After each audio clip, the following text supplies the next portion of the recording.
I don't know if Max ever told you, we're scrapping the Science of Training course in book entirely, and this is going to be what that book is about instead.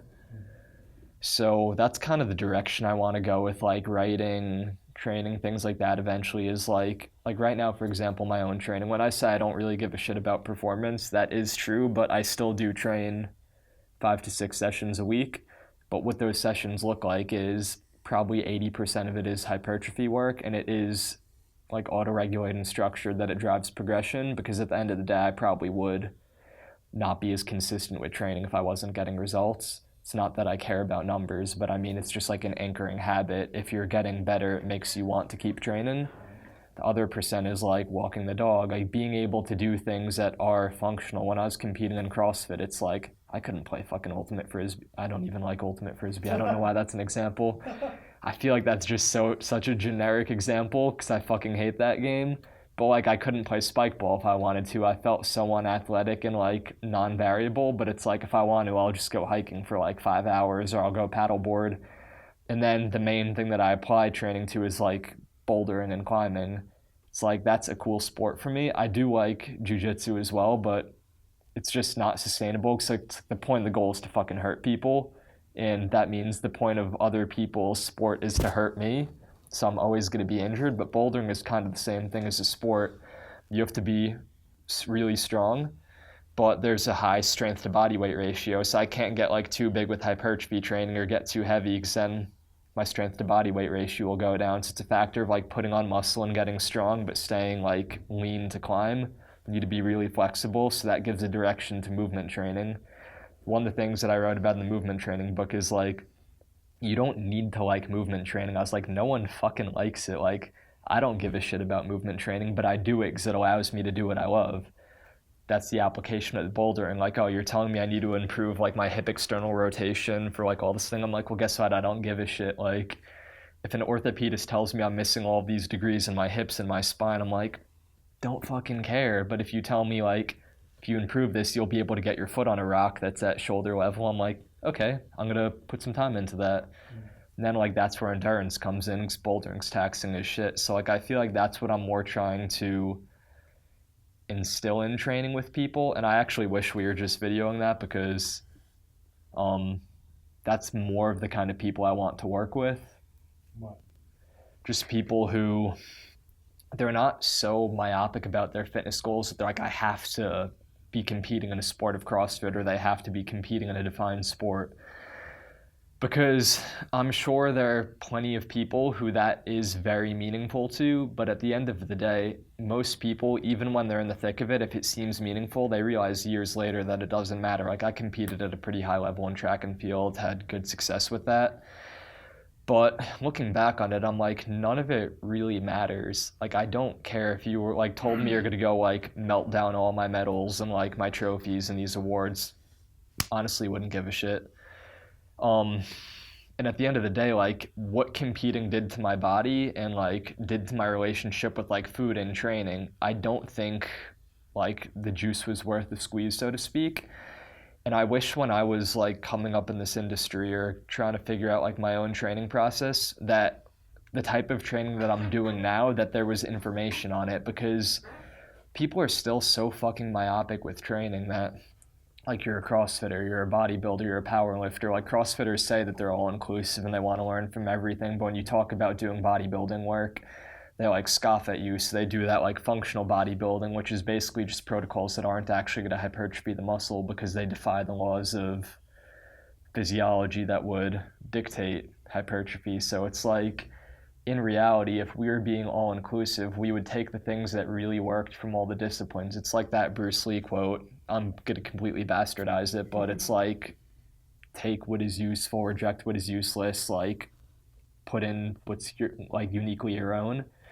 That's what I'm trying to do with my own training. And I feel like after like 6 years of spinning my wheels and never being happy with training, or if I'm happy with training, I'm not as happy with body comp, or if I'm happy with both of those, I'm not happy with health. I've finally figured out a system that works for me.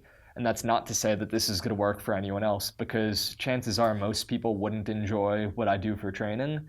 But I think everyone has something that's really uniquely suited to them. And I just find that so many people insert themselves into the sport of CrossFit because that's what they feel like they have to do if they're a coach at a gym, or it's because that's what's available.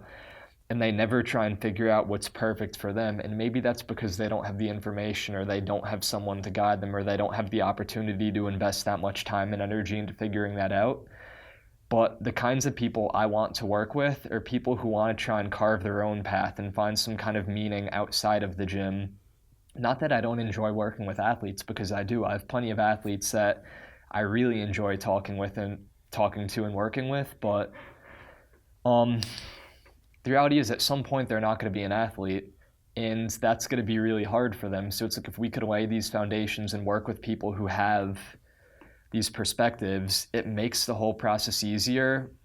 It's more fun to coach them because they're having fun, they enjoy the program more, and we could figure cool things out, and you could troubleshoot more, and you could experiment. Like, I really like getting into like weird details. Like if you work with an athlete who's had back pain for 5 years and they've been to like 20 specialists, they've gotten MRIs and no one could figure out why they have back pain, and they're like, oh, it's not attributable to the muscle, which is like the bullshit thing that like every fucking orthopedist will say, or they'll make up some weird thing like, oh, you have a bulging disc, where everyone has a bulging disc.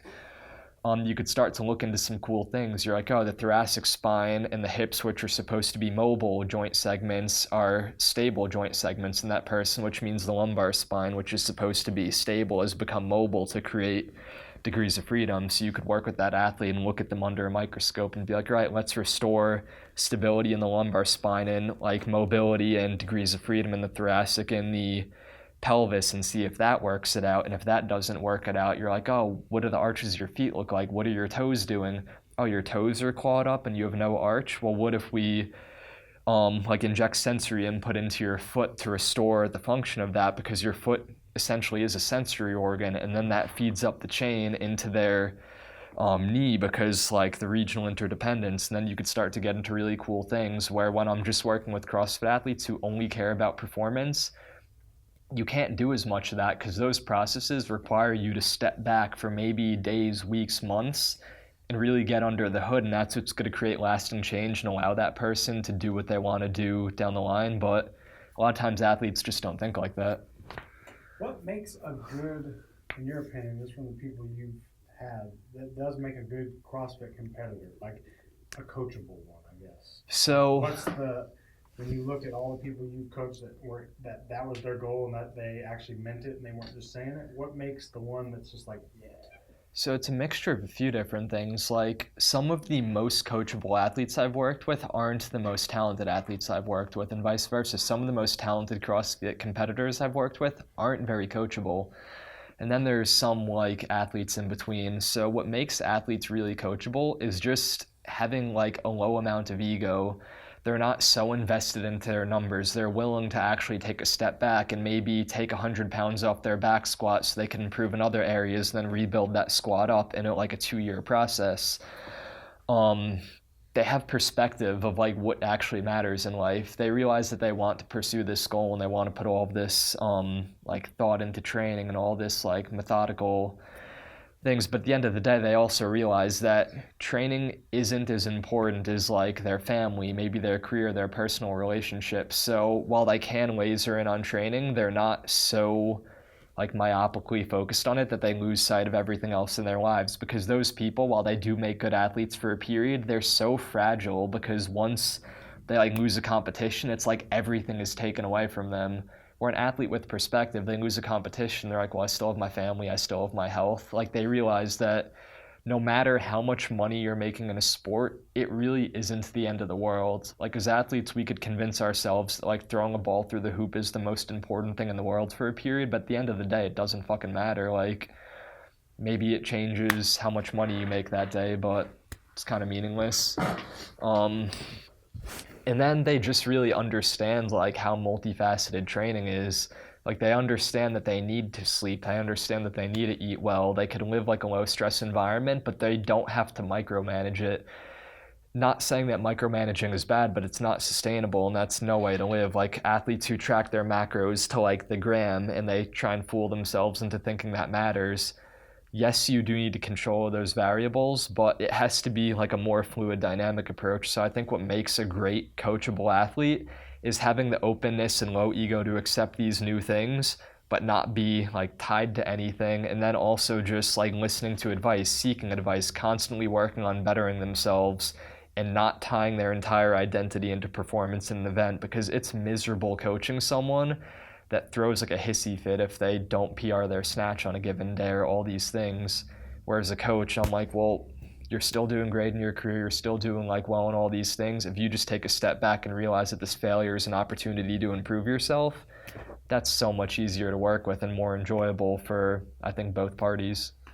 How do you think someone gets there though? Like, is it like they're born with that, or do they get there over a course of time, or like that point where they're coachable? I think it's probably both. Like some people, like I'm sure you've met, like you had friends growing up, or you've met people who, they're just like so balanced in their approach. They're so charismatic. Like they're everything they fail at, they just get like so excited. They're like, man, like I just fucked up so bad, but like it's gonna be awesome to like try again. Like skateboarders. Yeah, like I think it's that play aspect. Like I know, like when you're skateboarding, you fail all the time, and you're like, let's hit it again. Yeah, it's fun. Like I grew up skating. Like I did that for like a fucking decade, and every time you fail, it's just like, oh, I'm gonna do it again. Like I had friends where you'd literally watch them fail something for 4.5 hours straight, and then they'd hit it and they'd go crazy. Or if they didn't even hit it that day, it's like, all right, I'm gonna do it next week. Yeah. And it's completely fine. Where like I find athletes get too tied into it, so I think it's part of it actually enjoying what you do and not really having like a reason to do it. Like in reality, most people aren't going to go pro in skateboarding. Like the chance that they're going to be like the next Chad Muska, probably not. That was a weird 90s skateboard reference. No one knows who that is. I do. You know who that is. But yeah, it's like they're not doing it for a reason. They're doing it because they like doing it. Like you look in sports that are like that too, that start from grassroots, like the best climbers in the world. They're doing it because they love it. Maybe they end up getting like crazy financial success at one point, or they get really famous, like Alex Honnold right now. Has like his own movie, like he's sponsored by like 50 companies, but he climbs because it's fun. Where people don't get into a lot of sports because of that. You look at CrossFit in particular, and people post every training session on Instagram and they're showing all their highlights. It's clear that their motivation isn't internal. They're trying to get some like outside gratification from it. So I think, yeah, some people, they just are always like that. Other people need to develop it, and I think that's why... What is it about this sport that attracts people who aren't in love with it? I think it's just the fact that the sport basically grew on social media, and the marketing has always been like somewhat narcissistic. Like, I'd be lying if I said when I was like 17 or so and I discovered CrossFit that I didn't want to do it because I saw the guys at the games and they were fucking jacked and like running fast miles. That is the case. Yeah, no, that's why I wanted to do it. Let's be real. Like, I loved competing, but if they all were 110 pounds and like looked like twigs, I probably wouldn't have wanted to do CrossFit. And I think a lot of people get into the sport initially because that's how they want to look. You even see a lot of competitors. You go on their Instagram and it's just pictures of them flexing, and like even their sponsorship videos, their training videos, like all the guys are shirtless, they're always flexing. It's like, it's clear that they're getting some satisfaction out of the appearance. If you told someone, guess what, like if you compete in CrossFit, you're gonna be kind of like chubby and you're not gonna look that good, but you could still hit all your athletic achievements and get success, I guarantee you 70% of the athletes wouldn't even compete in anymore. So I think there's something innate about the population that the sport attracts and the very type A personalities and like a lot of ego-driven personalities that it just tends to take that form. And that's where the sponsorship money is in this sport too. Like you even look at athletes that have won the games or athletes who are some of the most successful in the sport, and they're not the most famous athletes in the sport. The most famous athletes in the sport are the ones that are the most shredded or easiest to put in like advertisements. And that's usually not the case with other sports, where it's the person who's the best at the sport is the one that's in the advertisements. So I think the fact that this sport has always been more of an amateur sport, it's very largely driven through social media, it makes other people want to get that instant gratification, where a sport like, I keep going back to climbing because that's the thing that I'm like obsessed with right now, but even like a professional ultimate frisbee player, if that's such a thing, like they're doing it because they love it. Right. Yeah. Most people don't love doing a CrossFit Metcon and going to the pain cave. If they do, maybe they love the feeling it gives them after, that like dopamine and adrenaline rush, but they don't love the sport. It's not enjoyable to do an all-out But you're not CrossFit saying that there's Metcon. no one who doesn't. Oh yeah, I'm not saying there's no one that doesn't, but there's people that enjoy plenty of crazy shit. Like most people that enjoy CrossFit, they probably enjoy the feeling it gives them after, they enjoy the community, or they enjoy like the dopamine rush from doing it. But I can't imagine anyone will tell me doing Fran all out that they enjoy that in the middle of that workout.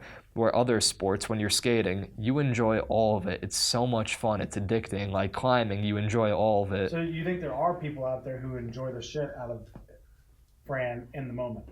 Some people, but I'd imagine it's not. I'd imagine if there's 100 CrossFit competitors, maybe it's 3 of them. Yeah. I mean, just talking to my own athletes and finding like, it seems like there's a year mark after like 5 to 6 years of competing in CrossFit that athletes just get sick of doing horrible training for the sport and they want to take like a more laissez-faire, like comfortable approach to training. And that's because they realize that it's so mentally stressful doing that type of training because it's not fun. It's like you're basically jumping into a Shark Tank every week and you need to like psych yourself up for it. If you need to take stimulants and amp yourself up and sit there and get like mentally dialed in, and if someone even talks to you slightly, like you snap at them before a workout, you're probably not enjoying what you're doing.